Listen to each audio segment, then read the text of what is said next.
En octobre 2004, le musée du Louvre soumet la Joconde à une investigation scientifique détaillée. Jamais une œuvre d'art n'avait encore subi une telle batterie de tests. Le Centre de recherche et de restauration des musées de France, responsable du projet, s'impose d'étudier le célèbre tableau à l'aide de méthodes non destructives et sans contact, en pariant sur les technologies de l'avenir, dont celles mises au point par un groupe du Conseil national de recherche du Canada. L'équipe de chercheurs canadiens a pour mission de réaliser le premier modèle numérique 3D à haute résolution de la Joconde. À l'aide d'un scanner portatif 3D couleur, conçu et fabriqué spécialement pour l'occasion, les scientifiques canadiens numérisent le célèbre tableau en 2 nuits consécutives.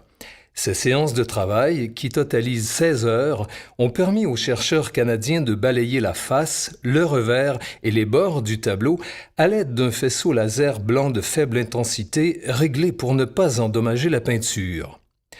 L'information numérique emmagasinée alors par l'ordinateur a été traitée et traduite pour créer un modèle virtuel 3D comprenant 333 millions de polygones.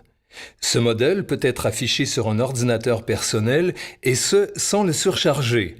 C'est d'ailleurs ce qui rend possible la réalisation de ce document vidéo qui nous permet de visualiser sous toutes ses faces le tableau peint par Léonard de Vinci il y a plus de 5 siècles.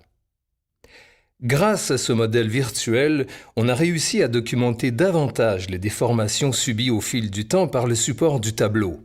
Un panneau de peuplier mesurant 79,4 cm de hauteur sur 53,4 de largeur et 1,4 cm d'épaisseur.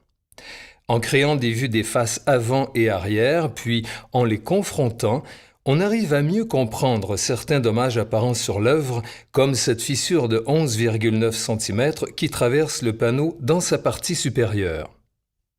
L'infinité des vues générées par l'ordinateur a entre autres permis de mesurer la distorsion du panneau de peuplier et à en donner une meilleure perception, notamment en traçant à la surface des courbes de niveau qui reproduisent avec précision le relief du panneau, comme celle des cartes topographiques.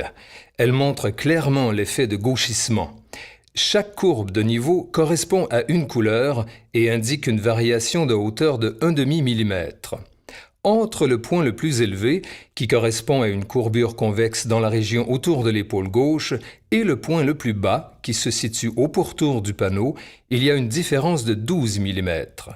Grâce à des coupes transversales ou longitudinales du panneau, on peut mesurer l'ampleur du gondolement à quelque endroit que ce soit. On peut également corriger les déformations du panneau pour laisser apparaître, dans des images en niveau de gris du relief de la couche picturale, différents éléments comme la structure des nervures du bois ou les craquelures. D'une précision de l'ordre du centième de millimètre au niveau de l'épaisseur, soit l'équivalent d'1/10 de l'épaisseur d'un cheveu, le modèle virtuel a fourni l'une des analyses les plus détaillées à ce jour du tracé des très fines craquelures qui parcourent la couche picturale. Il permet également de lire le réseau de craquelures sous différents angles et éclairages simulés et de les mettre en lumière afin de mieux connaître l'état de conservation du tableau.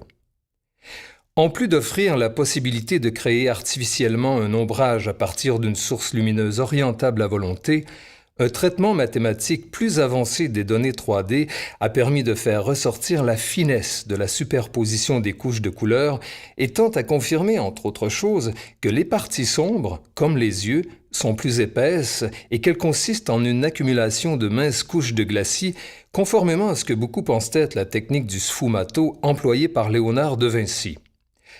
Même si le modèle virtuel a contribué à mieux faire comprendre cette technique et apprécier la délicatesse du travail du peintre, il n'a pas fourni les clés de toutes les énigmes entourant ce chef-d'œuvre.